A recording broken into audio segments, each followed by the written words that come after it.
Assalamu alaikum everyone. I hope you all are doing well. So today we will begin from fourth stanza of the poem. Ye blessed creature, I have heard the call. Ye to each other make. I see the heavens laugh with you in your jubilee. My heart is at your festival. My head hath its coronal. Coronal means crown. So ye blessed creature, blessed. He is calling both beast and children. I have heard the call, of course, call from nature, which pulls him out of the grief, and he's saying that poet says that he has heard the call of blessed creature, how they shout to one another, and how the world and heavens participate in the joy they create. He is fully ready to participate in the joy created by the blessed creature. He said that my heart is at your festival, my head hath its coronal. Heart is considered as the center of emotion and head for reasoning. So he's saying that because I am surrounded by innocence, not only emotionally connected with this moment, but also try to make meaning by using my irrational and reasoning that life is beautiful and present moment should be celebrated. The fullness of your bliss, I feel it all. I feel it all means I enjoy it fully with my heart and brain. Oh evil day, if I were sullen means bad mood. While earth herself is adorning this beautiful May morning, and the children are culling on every side in a thousand valleys far and wide, fresh flowers, while the sun shines warm and the baby leaps up on his mother's arm. I hear, with joy I hear. He is actually convincing himself that it's wrong to dwell in this sad mood and melancholy when everything around me is celebrating and enjoying the beauty of life itself, regardless of the fact that this life is temporary and we should enjoy the present moment. He repeats the word May to emphasize that we should enjoy this month of spring, which is a month of flowers, and this moment should be celebrated.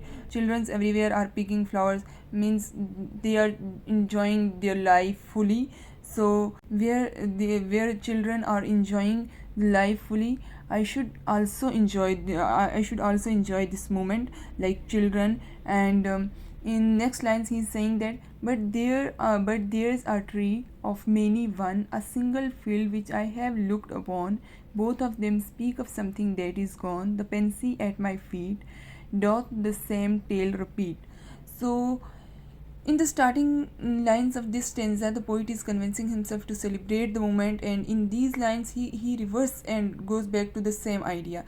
He says that I was very happy and enjoying the moment there, but suddenly I saw a tree, and it reminds me, and that something has gone and something is missing, and he again feels that that something is wrong, and he wants to enjoy the beauty of nature, but there is still something missing that keeps him from fully committing.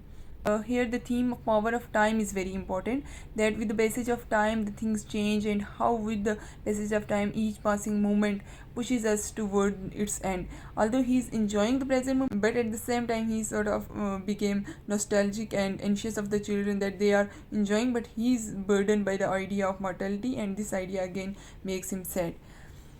Whether is fled the visionary gleam, where is it now, the glory and the dream?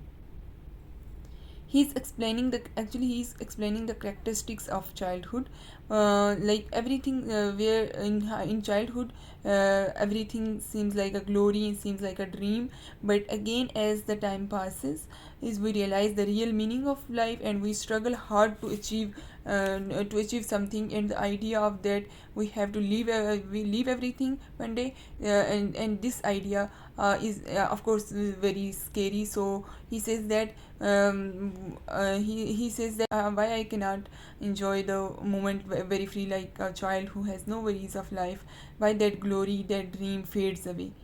Next stanza he's talking about his philosophy of pre-existence of soul.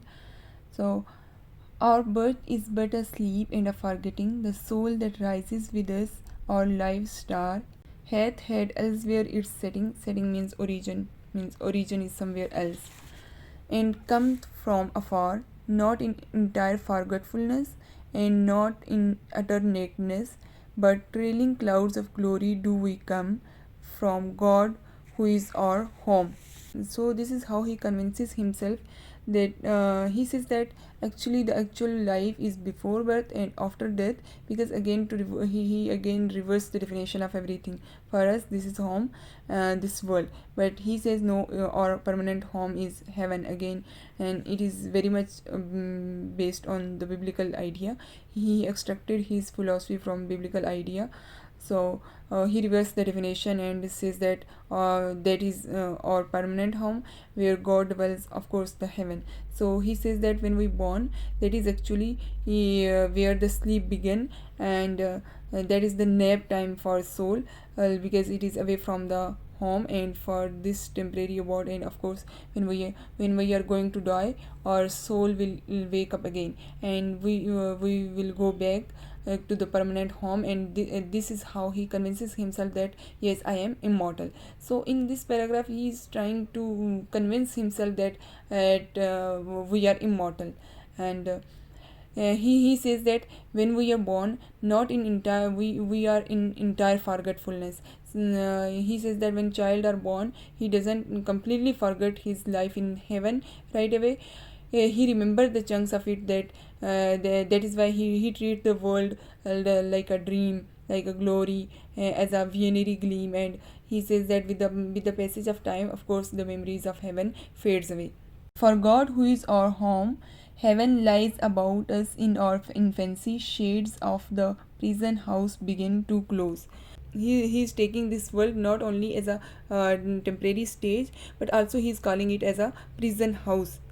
Here prison house can be interpreted as maybe he's calling this body as a prison, and because before soul was not in the body, so for some time this body as a vessel given to the soul to survive in this temporary world. So he says that it is as this soul is captured in a prison house. Heaven lies about us in our infancy, shades of the prison house begin to close upon the growing boy, but he behold the light, and whence it flows, he sees it in his joy. The youth who daily farther from the east must travel still in nature's priest, and by the vision splendid is on his way attended. At the length of the main perceive it die away and fade into the light of common day. So the thing which is important, he talks about life cycle. First he talks about infancy, then growing boy, and at the end of this stanza he talks about full grown man. So he talks about complete life cycle and how our perception of life change during the life cycle. Begin to close, so begin to close means that when a child is born and sent to this world, this prison, the door of that prison is open, somehow connected with his previous home. But as he starts growing, now he is not only in the prison, but the door are always is about to shut. So in this way he explained the gradual process of forgetting the permanent abode. At length the men perceive it die away and fade into the light of common day. Now that idea completely die away, the connection with the glory, nature and heaven. Now the door of prison is completely shut. This actually means that we are falling in love with this world, and this world became so attractive for us, and we treat it something as a permanent. We have dreams and desires attached to it, and we treat this prison as a palace, and that is why idea of leaving it and idea of mortality makes us sad. So he says that the prison gradually became a common day living for that man. He does not treat it as a prison anymore, and he so much become obsessed with that prison. So in next stanza he used two analogies.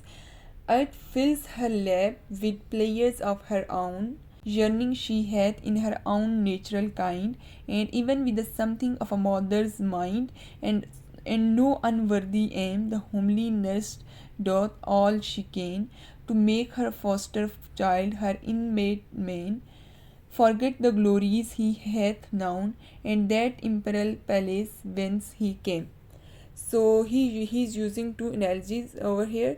first of prison house, and second analogy is of foster house, which we call orphan house.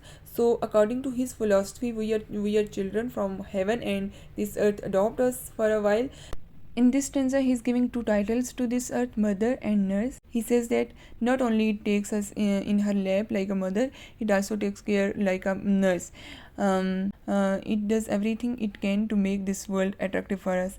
He's comparing this earth with a foster house. Actually, what happened there? They given extra care, so they forget about their past and they settle down in. So he says that when we are sent to this world takes us in her lap and treat us very kindly, and all the beauties of world always attract us. And he says that it tries its best that we forget the glory of the heaven from where we have come from. And so he compared this world with a mother and says that it is in her nature to take care of her child. She do not learn it from anywhere, so we become so much obsessed with it, and that's why the idea of mortality hurt us. So I hope you guys got it. Thank you.